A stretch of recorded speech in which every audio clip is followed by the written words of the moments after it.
प्यारे बच्चों, आज की इस वीडियो में देखेंगे एट ग्रेड अभ्यास पुस्तिका 2024-25 की आपकी न्यू बुक है। कक्षा 8 विषय सामाजिक विज्ञान। तो चलिए देखते हैं। आज की वीडियो में देखेंगे अध्याय 4। अध्याय 4 में दिया है आदिवासी डीकू और एक स्वर्ण युग की कल्पना। पहला क्वेश्चन आता है आपका, कुछ समय के लिए बिना खेती छोड़ दी जाने वाली जमीन को कहा जाता है। आपका उत्तर होगा बी नंबर परती। दूसरा है सुमेलित कीजिए। तो यहाँ पहले में लिखा है बैगा, तो बैगा को जो है आपको मिलाना है मध्य भारत। इसके बाद है गोंड, गोंड का हो जाएगा उड़ीसा। लंबाडिया, लंबाडिया का हो जाएगा आंध्र प्रदेश। और गद्दी, गद्दी का हो जाएगा कुल्लू।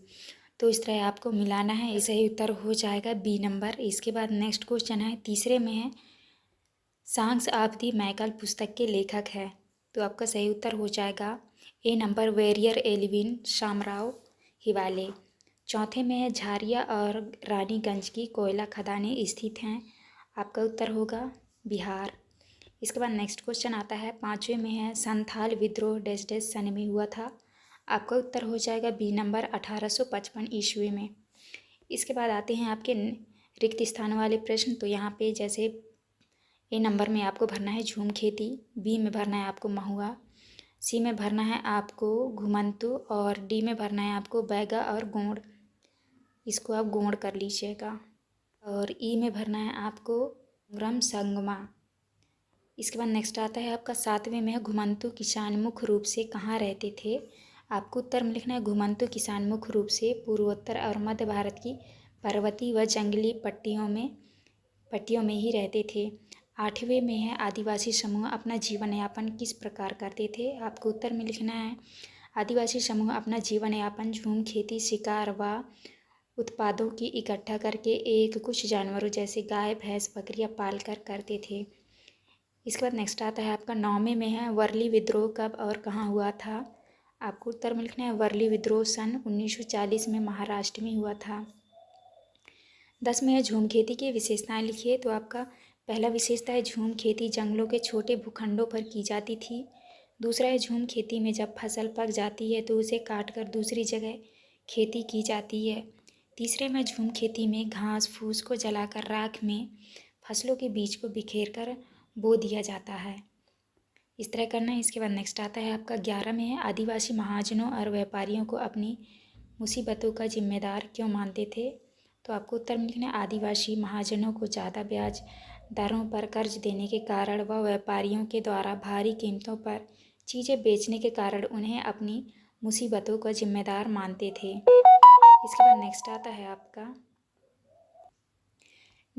प्रश्न क्रमांक 12 में है जनजाति समूहों ने बिरसा का समर्थन क्यों किया। तो आपको उत्तर में लिखना है जनजाति समूहों ने बिरसा का समर्थन इसीलिए क्यों किया क्योंकि वे उसे अपना भगवान मानते थे। उन्हें यकीन था कि वह उनकी समस्याएं दूर करने आया है। बिरसा ने जनजाति समूह की दशा और दिशा में बदलाव लाने के लिए महत्वपूर्ण कार्य किया। इसके बाद नेक्स्ट आता है आपका प्रश्न क्रमांक 13 में है वन कानूनों का आदिवासी समूहों के जीवन पर क्या प्रभाव पड़ा। तो आपको लिखना है वन कानूनों का आदिवासी समूहों के जीवन पर निम्नलिखित प्रभाव पड़े। पहला है वन कानूनों के लागू होने से झूम काश्तकारों को जीवन यापन की समस्या होने लगी। दूसरा है वन कानून लागू होने से आदिवासी समूहों का जीवन संकट में आ गया। तीसरा है आदिवासी समूहों को मजबूरन रोजगार की तलाश में दूसरे इलाकों में जाना पड़ा। इसके बाद नेक्स्ट आता है आपका प्रश्न क्रमांक 14 में है झूम काश्तकारों को स्थायी रूप से बसाने में अंग्रेज क्यों असफल रहे। आपको उत्तर में लिखना है झूम काश्तकारों को बसाने में अंग्रेज इसलिए असफल रहे क्योंकि झूम काश्तकारों को परंपरागत कृषि की अपेक्षा स्थायी कृषि में अक्सर नुकसान ही हुआ क्योंकि उनके खेत अच्छी उपज नहीं दे पाते थे।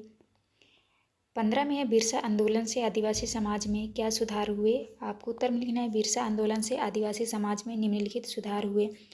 पहला है बिरसा ने शराब व जादू टोने पर विश्वास करने का विरोध किया।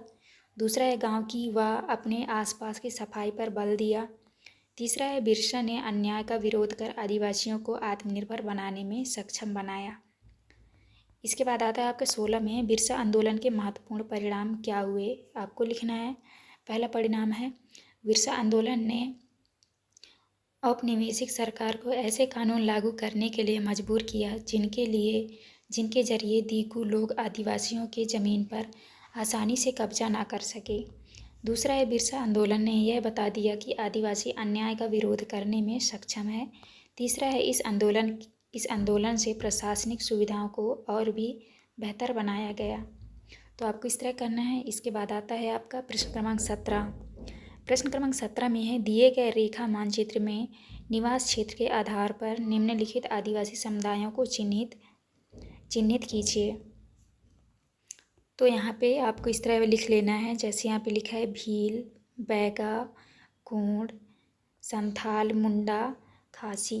जैसे इस मानचित्र में आपको इस तरह से लिख लेना है।